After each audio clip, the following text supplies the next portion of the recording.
बिस्मिल्लाहिर्रहमानिर्रहीम। अस्सलाम वालेकुम नाज़रीन, मैं हूं अहमद फवाद और आप देखते हैं मुझे मेरे यूट्यूब चैनल और फेसबुक पेज पर। नाज़रीन, आज की इस व्लॉग में दो बड़े अहम मामलात हैं जिनके हवाले से तफसीलात मैं आपके साथ शेयर करने जा रहा हूं। सबसे पहली चीज़ तो ये है कि जनरल बाजवा और वज़ीर-ए-आज़म इमरान खान साहब का जो एक सफ़ा था या जो एक पेज फटने की बात की जा रही थी, असल में वो पेज कभी फटा ही नहीं था। ये दोनों सेम पेज के ऊपर थे। एक बड़ा अहम प्लान के हवाले से कहानी सामने आ रही है। बहुत अहम तफसीलात है जो कि मैं आपको बताऊंगा। आखिर प्लान क्या था इन दोनों का और इस प्लान से अचीव क्या करना चाहते थे और आखिर ये प्लान बनाया क्यों गया कि पहले यह तासुर दिया जाए कि पेज फट चुका है, लेकिन अंदर खाने मामलात जो है वो बिल्कुल ठीक तरीके से चल रहे थे। इस हवाले से बड़ा एक अहम मफरूज़ा जो है वो सामने आया, वो आपके साथ शेयर करूंगा। और दूसरी अहम खबर नाज़रीन ये है कि अपोजिशन जमातों को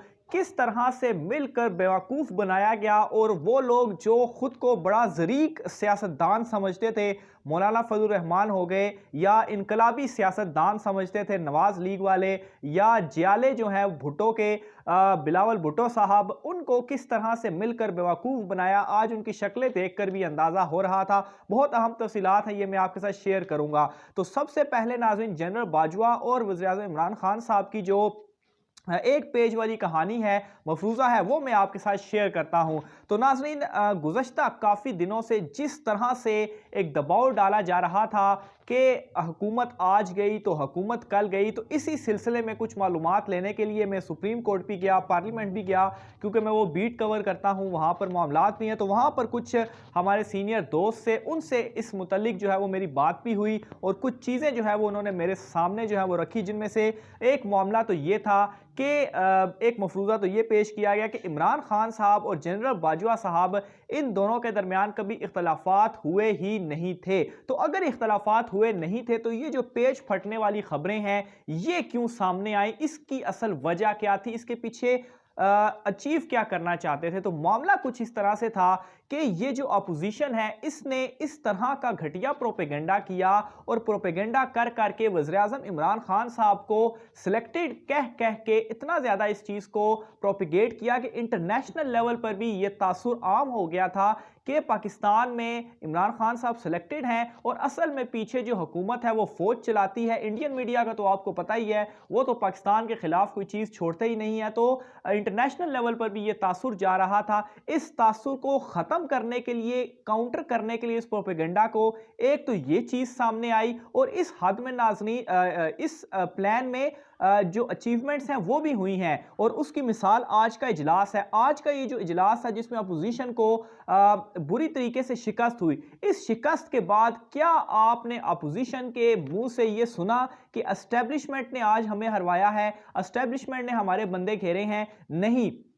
हालांकि माजी में वो यही चीज़ें कहते आए हैं, कोई भी हल्की सी भी चीज़ हो जाए उनके खिलाफ तो वो ये कहते हैं कि एस्टेब्लिशमेंट ने, फौज ने ये कर दिया, वो कर दिया। लेकिन आज वो उन्होंने क्या कहा, आज वो ये कहते हैं कि जो गिनती थी वो सही नहीं हुई, हम जो है वो इस बिल को सुप्रीम कोर्ट में लेकर जाएंगे और उसको चैलेंज करेंगे। ठीक है, ये अलहदा एक मामला है, लेकर जाएं, बेशक लेकर जाएं, लेकिन आपने देखा होगा कि एस्टेब्लिशमेंट का आज नाम नहीं आया और वज़ीर-ए-आज़म इमरान खान साहब को आज सिलेक्टेड भी नहीं कहा गया, क्योंकि वो अपोजिशन जो खुद सफ़ा फटने की बात कर रही थी, आज किस मुंह से वो सिलेक्टेड कहती। तो ये जो एक मफरूज़ा था, ये जो प्लान जो मैंने आपको बताया, इसमें कामयाब भी जो है वो हुई भी है हुकूमत, वज़ीर-ए-आज़म इमरान खान साहब भी कामयाब हुए हैं और इंटरनेशनल लेवल पे अगर आप मैं आपसे इस हवाले से बात करूं तो वहां पर भी इसी तरीके से जो तासुर है वो गया है और अब इस तरह की खबरें जो है वो आप नहीं सुन रहे होंगे। हालांकि कुछ अरसा पहले ये जो प्रोपेगेंडा किया जा रहा था, मैं चूंकि कुछ चीज़ों को देखा भी है मैंने, ख़ास तौर पर इंडियन मीडिया के ऊपर, तो वो बिल्कुल खुल के ये चीज़ उस वक्त कह रहे थे। तो एक तो ये एजेंडा भी, प्रोपेगेंडा जो था उसको भी काउंटर किया गया इंटरनेशनल लेवल पे, और दूसरा अपने मुल्क के अंदर भी ये जो अपोजिशन, हालांकि असल में तो एस्टेब्लिशमेंट की गोद में बैठकर ये तमाम तफसीलात आपके सामने आई, ये जो नवाज शरीफ या ये बातें करते हैं, असल में तो ये लोग आए थे, इमरान खान साहब की तो 22 साल की जदोजहद थी। तो एक इंटरनेशनल लेवल पे भी प्रोपेगेंडा जो किया गया उसको भी काउंटर किया गया, और दूसरा ये जो अपोजिशन थी इसको भी किसी लायक नहीं छोड़ा गया। तो मुझे तो ये बात जो है वो, मैं तो इससे बहुत हद तक सेटिस्फाई जो है वो हूं। आप भी इसके ऊपर अपनी राय का इजहार जो है वो कमेंट बॉक्स में लाजमी कीजिएगा। दूसरे नंबर पर मैं आता हूं कि अपोजिशन को बेवकूफ किस तरीके से बनाया गया, वो भी आपके सामने है। वो अपोजिशन जिनके मुंह से सिलेक्टेड और एस्टेब्लिशमेंट के अलावा कुछ निकलता ही नहीं था कि ये सारा कुछ एस्टेब्लिशमेंट करवा रही है, ये इमरान खान जो है वो सिलेक्टेड है। आज आए ना, आज ये बिल भी पास हो गया, बड़े आसानी से पास हो गया, और यही वो अपोजिशन है जिसने इतना दबाव डाला, इतना दबाव डाला कि हुकूमत आज गई, हुकूमत कल गई, नए वज़ीर आज़म के नाम सामने आ गए कि खुर्शीद शाह साहब जो है उन्होंने अपनी शेरवानी सिलवा ली है, अयाज सादिक का नाम लिया जा रहा था, शहबाज शरीफ का नाम लिया जा रहा था,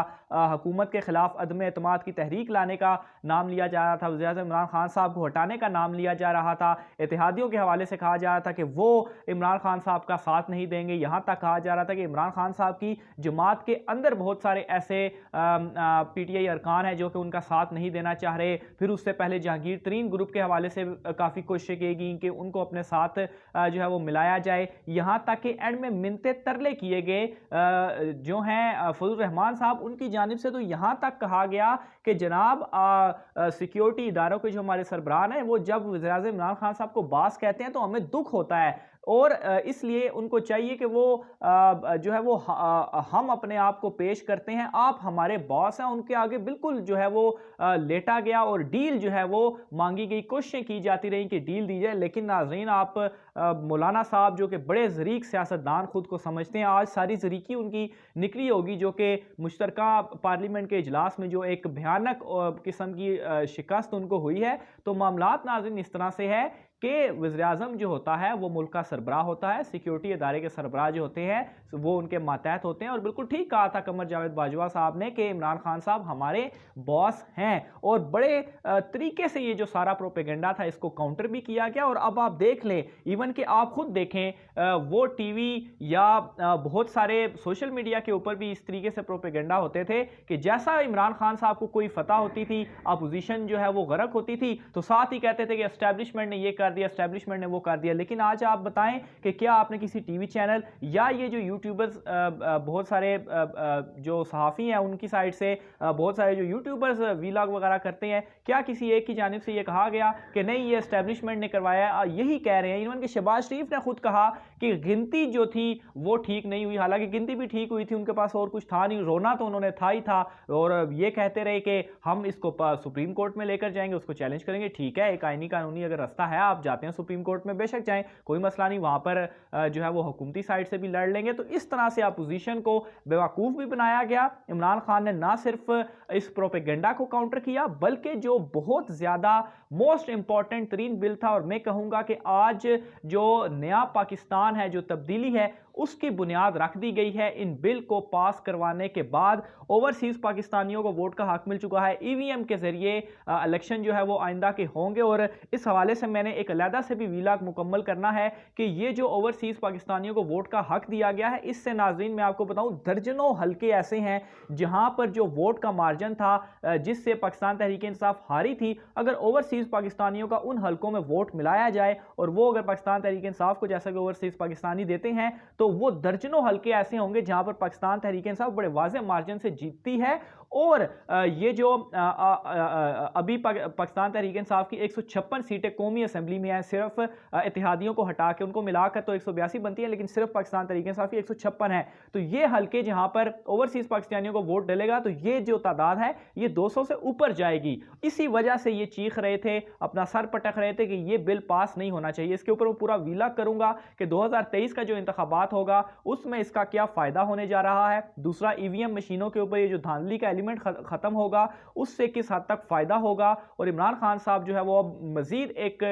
बड़ी ताकत के साथ उभर कर वो सामने आए हैं। बस ये जो आइंदा आने वाले 1-2 माह हैं, इनमें अगर ये जो मुश्किल वक्त है इमरान खान साहब अगर सर्वाइव कर जाते हैं, आगे चलते हैं, तो फिर ये अपोजिशन होगी जो कि मिन्नते तरले करती रहेगी। लेकिन इनके मिन्नते तरले आज भी किसी काम नहीं आए, उस वक्त भी किसी काम नहीं आएंगे। आपने अपनी राय का इजहार नाज़रीन लाजमी करना है, खास तौर पर इमरान खान साहब की जानिब से जिस तरह से इसको इस प्रोपेगेंडे को इंटरनेशनल लेवल पे काउंटर किया गया, ना सिर्फ बल्कि अपोजिशन को भी सही जो ज़रीक सियासतदान है, इनकलाबी सियासतदान है, उनको बेवकूफ़ बना भी जो है वो बनाया गया। और दूसरा ये है कि ये जो बिल जो है वो पास किए गए। अपनी राय का इज़हार कमेंट बॉक्स में लाजमी कीजिएगा। आज के व्लॉग से मुझे इजाज़त दीजिए। अल्लाह हाफ़िज़।